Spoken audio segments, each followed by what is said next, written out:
J'habite un printemps d'hiver, la neige retient sa saison. L'ours, mon grand-père, se réveille. L'hiver insiste.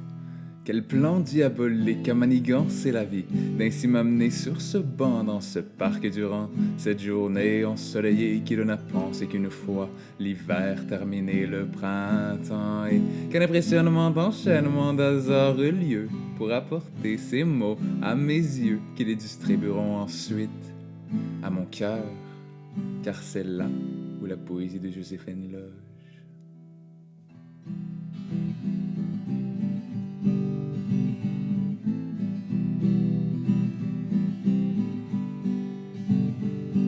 Dans toute leur éloquence, la complexité de leur vocabulaire et de leurs idées, certains grands écrivains n'ont jamais trouvé le chemin. D'une ligne, d'un verre à moitié plein, elle se faufile, mince comme la moelle de ses os, au dos pliant sous tant de sagesse.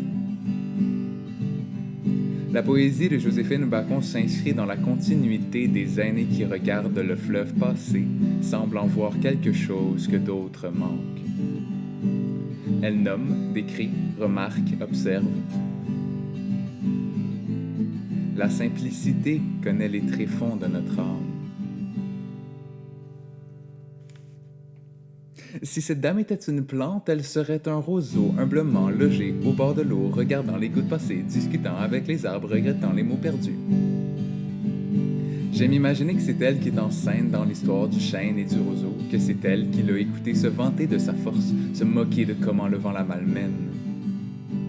J'existe dans les mots que j'écris. Je me bats avec une colère tranquille. J'aime imaginer que c'est elle qui pliait en 4, en 8, barouettée de tous les côtés durant cette grande tempête aux foudres déchaînées et aux gouttes glacées.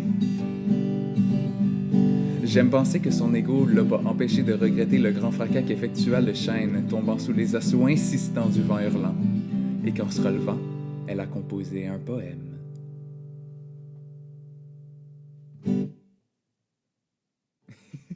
That was it.